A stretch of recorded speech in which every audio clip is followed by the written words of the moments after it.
नमस्कार बच्चों, आज हम बसंत भाग 2 कक्षा 7 के लिए हिंदी की पाठ्य पुस्तक का अध्ययन करेंगे। बच्चों, आज हम पढ़ेंगे कहानी दादी माँ और इसके लेखक हैं शिव प्रसाद सिंह। बच्चों, दादी माँ कहानी में लेखक अपने बचपन की यादों के विषय में बता रहा है कि कैसे दादी माँ की मृत्यु की खबर सुन करके लेखक की स्मृति अपने गांव की ओर चली जाती है। लेखक को जब तब अपने गांव घर की याद आती रहती है, विशेषकर दादी माँ से उसका गहरा लगाव रहा है। आज अचानक उनकी मृत्यु की खबर सुनकर वह स्तब्ध हो गया और उनके आँखों के सामने बचपन से लेकर आज तक दादी के साथ बिताया हर लम्हा याद आता है। लेखक क्वार के वे दिन याद करता है जब चारों ओर पानी भरा रहता था और दूर से बहकर आई घासों के सड़ने से एक अजीब सी महक हवा में फैली रहती थी।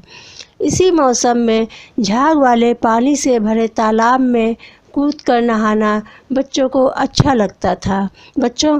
छोटे छोटे बच्चों को पानी में कूद करके नहाना खूब अच्छा लगता है। इसी पानी में 1-2 बार नहा लेने पर लेखक बीमार पड़ गया था।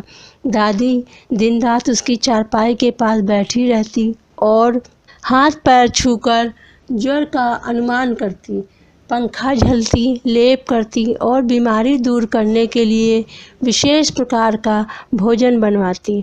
उन्हें गांव की 50 किस्म की दवाओं के नाम याद थे। गांव में कहीं कोई बीमार होता, वह उसके पास पहुंच जाती और अपनी यही दवाई शुरू कर देती। लेखक के बड़े भाई की शादी तय हुई तो दादी माँ का उत्साह देखते बनता था। यूँ वह कोई काम ना करती थी, लेकिन किसी काम में उनकी अनुपस्थिति विलंब का कारण बन जाती थी। बच्चों, उन्हीं दिनों लेखक ने दादी माँ को सूद के पैसों के लिए रामी की चाची पर कठोरतापूर्वक बिगड़ते देखा। वह आंखों में आंसू लिए दादी माँ से मिन्नतें कर रही थी। उसकी बेटी की शादी थी, पर दादी अपने पैसे छोड़ने को राजी ही न होती थी। लेखक से यह सब देखा न गया तो वह वहाँ से खिसक लिया। कुछ दिनों बाद रामी की चाची से लेखक ने जाना कि दादी माँ ने उसका सारा कर्जा माफ़ कर दिया और 10 रुपये देकर बेटी की शादी में मदद भी की। यह घटनाएं दादी की कठोर प्रशासनिक प्रवृत्ति के साथ उनके कोमल स्वभाव को भी उजागर करती हैं। विशेषकर लेखक उनका लाडला था और उसे लगता था कि किसी प्रकार का अपराध हो जाने पर दादी माँ की छाया में खड़े हो जाने से अभयदान मिल जाएगा। बच्चों, लेखक आगे बताता है, दादाजी की मृत्यु के बाद से दादी उदास रहने लगी थीं। धोखेबाज शुभचिंतकों की वजह से भी परेशानी काफ़ी बढ़ गई। लेखक के पिता ने दादाजी के श्राद्ध में काफ़ी रुपए खर्च कर दिए थे। एक शाम माँ की कड़ाके की ठंड में नहाकर गीली धोती पहने दादी संदूक पर दिया जलाए और हाथ जोड़े बैठी थीं। उनकी आंखों में आंसू देखकर लेखक से रहा नहीं गया। उन्होंने दादी से रोने का कारण पूछा। दादी मुस्कुराते हुए प्यार से उन्हें खींचकर रसोई में खाना खिलाने ले गई। अगले दिन लेखक ने देखा दादी माँ ने दादाजी की दी हुई निशानी सोने के कंगन संदूक से निकालकर पिताजी को दिए ताकि वह कर्ज चुका सकें।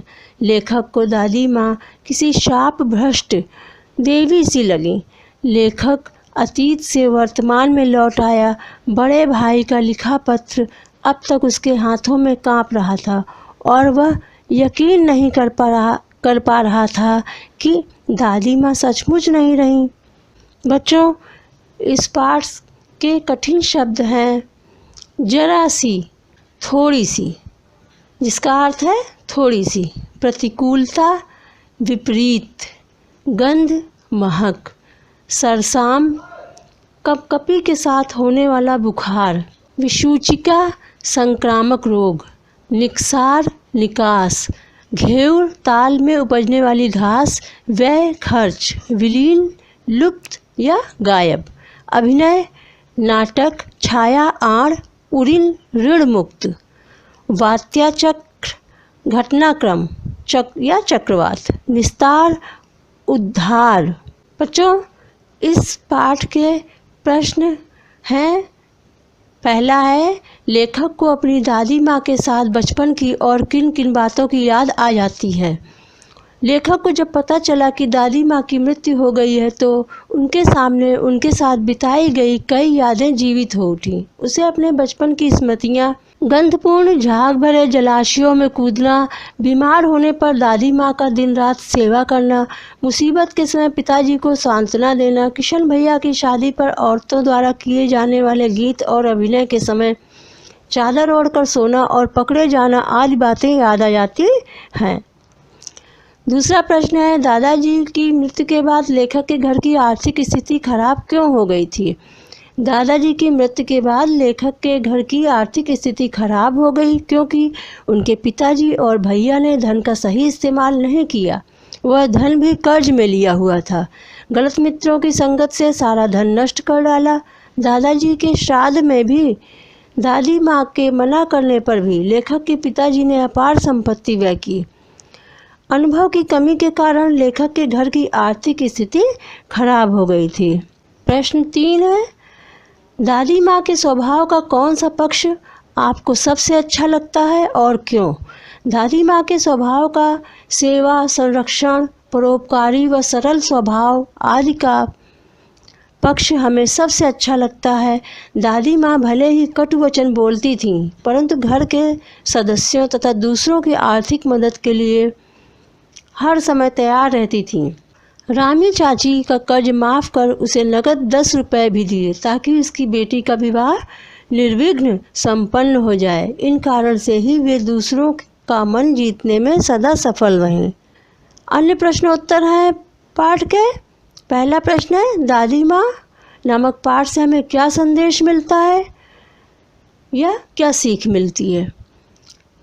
उत्तर है इसका, इस पाठ से हमें संदेश मिलता है कि हमें दुख और मुसीबत के समय घबराना नहीं चाहिए। बड़ों की सीख सदा महत्वपूर्ण होती है। दादी माँ का व्यवहार हमें सदा दूसरों की मदद करने की सीख देता है। हमें यह भी संदेश मिलता है कि हमें सदैव अपनी सामर्थ्य के अनुसार ही खर्च करना चाहिए। दादी माँ पाठ का शीर्षक कहाँ तक उचित है। शीर्षक की सार्थकता स्पष्ट करें। उत्तर है, इस पाठ में दादी माँ के बारे में ही बताया गया है। लेखक के बचपन में दादी माँ के साथ बिताए गए पलों को, दादी माँ के परोपकारी स्वभाव को व दादी माँ के प्रेरणा देने वाले स्वभाव को बताया गया है, इसलिए पाठ का यह शीर्षक उचित है। बच्चों आप सभी का धन्यवाद।